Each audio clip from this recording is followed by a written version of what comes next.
오늘 우리에게 주신 하나님의 말씀은 시편 104편 1절에서 9절까지 말씀입니다. 내 영혼아 여호와를 송축하라. 여호와 나의 하나님이여 주는 심히 위대하시며 존귀와 권위로 옷 입으셨나이다. 주께서 옷을 입음같이 빛을 입으시며 하늘을 휘장같이 치시며 물에 자기 누각에 들보를 얹으시며 구름으로 자기 수레를 삼으시고 바람 날개로 다니시며 바람을 자기 사신으로 삼으시고 불꽃으로 자기 사역자를 삼으시며 땅에 기초를 놓으사 영원히 흔들리지 아니하게 하셨나이다. 옷으로 덮음같이 주께서 땅을 깊은 바다로 덮으시매 물이 산들 위로 솟아올랐으나 주께서 꾸짖으시니 물은 도망하며 주의 우레소리로 말미암아 빨리 가며 주께서 그들을 위하여 정하여 주신 곳으로 흘러갔고 산은 오르고 골짜기는 내려갔나이다. 주께서 물의 경계를 정하여 넘치지 못하게 하시며 다시 돌아와 땅을 덮지 못하게 하셨나이다. 아멘. 시편 103편이 죄인들을 구원하신 하나님의 인자하심을 송축했다면 오늘 본문 말씀인 시편 104편은 세상을 창조하신 하나님의 위대하심을 송축합니다. 시편 104편의 시인은 빛과 하늘, 궁창, 땅과 바다, 산과 골짜기를 만드신 하나님을 찬송합니다. 본문 2절 주께서 옷을 입음같이 빛을 입으시며 하늘을 휘장같이 치시며 이 말씀은 빛과 하늘을 만드신 하나님을 찬양하고 있습니다. 그리고 본문 3절 물에 자기 누각에 들보를 얹으시며 구름으로 자기 수레를 삼으시고 바람 날개로 다니시며 이 말씀은 하나님이 궁창을 운행하시는 모습을 노래하고 있습니다. 본문 6절 옷으로 덮음같이 주께서 땅을 깊은 바다로 덮으시며 물이 산들 위로 솟아올랐으나 이 말씀은 땅과 바다를 만드신 하나님을 찬양하고 있습니다. 하나님이 말씀으로 세상을 창조하셨다는 것을 쉽게 믿을 수 없습니다. 그래서 많은 사람이 창조를 허구인 신화로 생각합니다. 그러나 예수님을 믿는 성도는 하나님이 세상을 창조하셨다는 것을 믿습니다. 그래서 높은 산에 올라 산 아래 펼쳐진 세상을 바라보거나 넓은 바다를 바라보거나 아름다운 자연 풍경을 바라보거나 밤하늘에 빛나는 별들을 바라보면서 주 하나님 지으신 모든 세계 내 마음속에 그리워 볼 때라고 찬송을 부르며 세상을 창조하신 하나님 앞에 영광을 올려드립니다. 성도들이 하나님이 세상을 창조하셨다고 믿는 이유는 성경이 하나님이 세상을 창조하셨다고 기록해 놓고 있기 때문입니다. 성경이 우리에게 들려주는 첫 번째 이야기가 바로 하나님이 세상을 만드신 이야기입니다. 성경은 가장 먼저 하나님의 천지 창조를 말씀하십니다. 성경은 구원과 종말과 하나님의 다스림 등 다양한 하나님의 사역을 기록해 놓고 있는데 그것들 가운데 하나님의 창조를 가장 먼저 말씀하시는 이유가 무엇일까요? 성경이 하나님의 창조 이야기로 시작하는 이유는 창세기 이후에 나오는 모든 말씀이 전지전능하신 능력으로 세상을 창조하신 하나님의 약속임을 믿게 하기 위해서입니다. 먼저 무에서 유를 창조하시고 죽은 자를 살리시는 창조주 하나님의 권능을 믿어야 그 뒤에 나오는 홍해를 가르시는 기적 그리고 병든 자들을 고쳐주시는 예수님의 능력 우리를 천국으로 인도하시는 구원의 약속도 믿을 수 있습니다. 창조는 모든 믿음의 뿌리이자 하나님의 능력을 믿게 하는 첫 단추입니다.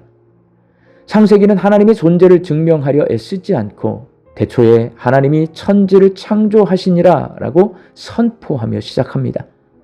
이 선포를 통해 하나님이 온 세상의 주인이심을 밝힙니다. 집을 지은 사람이 그 집의 구조와 용도를 결정하듯이 세상을 만드신 하나님만이 이 세상과 우리 인생의 진정한 소유주이심을 말씀하신 것입니다. 특별히 사람은 하나님의 형상을 따라 창조되었습니다.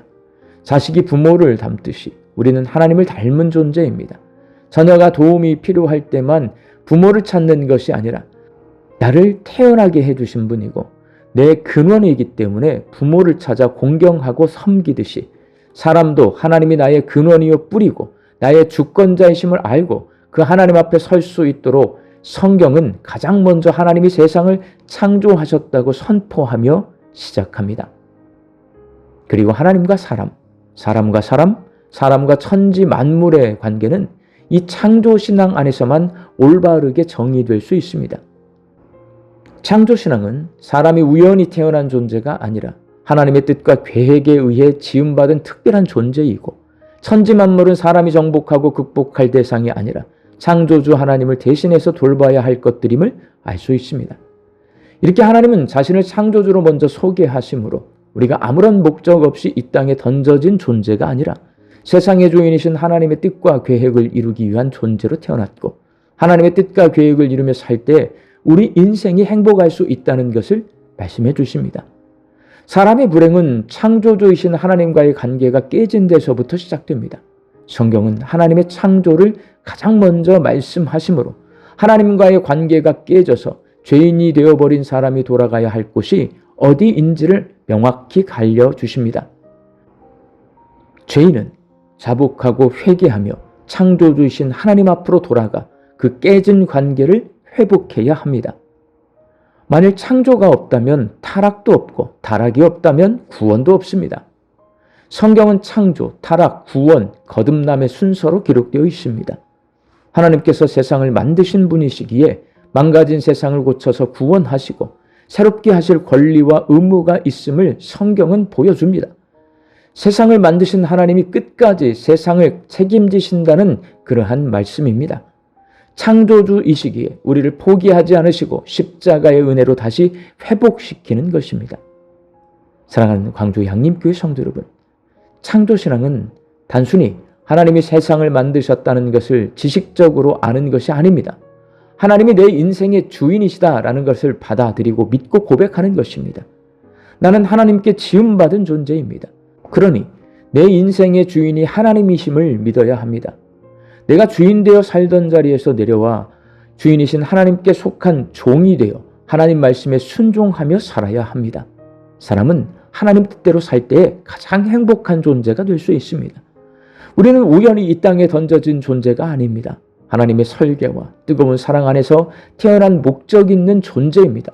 오늘 본문 9절, 주께서 물의 경계를 정하여 넘치지 못하게 하시며의 말씀처럼 깊은 바다조차도 천지를 창조하신 하나님의 명령 한마디에 제자리를 지키고 있듯이 우리 인생도 주인이신 하나님의 말씀에 순종할 때 하나님의 다스림 안에서 하나님과 사람들과 세상과 바른 관계 안에서 평안한 삶을 살 수 있습니다. 우리 광주 양림교회 성도들이 창조신앙을 가지고 내가 어떤 존재인지, 왜 이 땅에 보냄받았는지를 알고 바른 관계 안에서 하나님이 주시는 평안을 누리며 사시기를 주의 이름으로 축원합니다. 함께 기도하겠습니다. 천지 만물을 만드신 하나님의 계획하심과 섭리하심 가운데 내가 이 땅에 존재하고 있음을 기억하게 하여 주옵소서.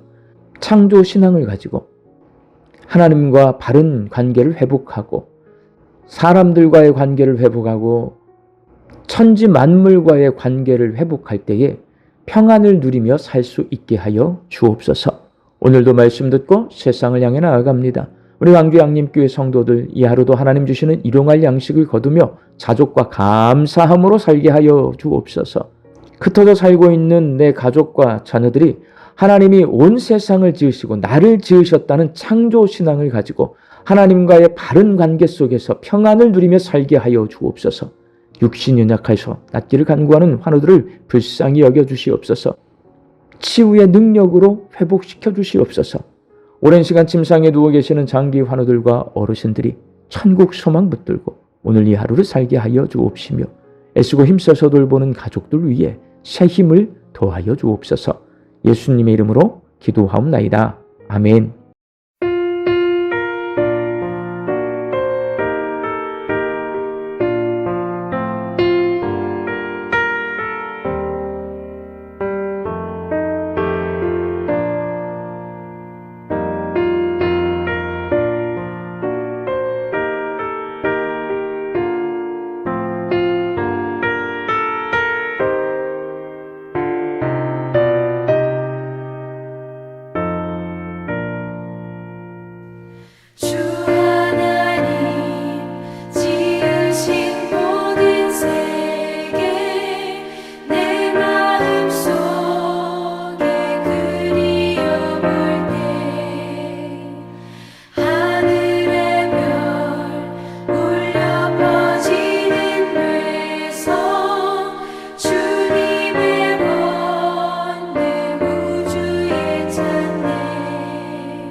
쇠소리들과 고요하게 흐르는 시냇물은 주님의 솜씨 노래하도다. 주님의 높고 위대하심을 내 영혼이 찬양하네. 주님의 높고 위대하심을 내 영혼이 찬양하네.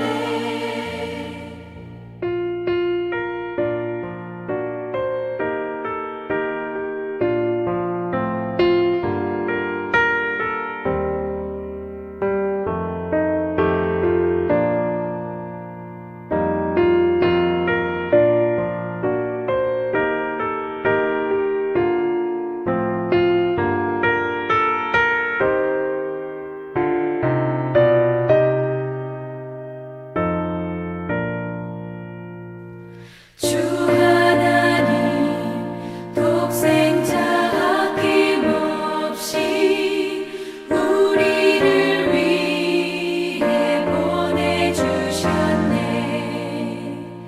십자가에 피 흘려 죽으신 주, 내 모든 죄를 대속하셨네. 주님의 높고 위대하심을 내 영혼이 찬양하네. 주님의 높고 위대하심을 내 영혼이 찬양하네. 내 주 예수 세상에 다시 올 때 저 천국으로 날 인도하리.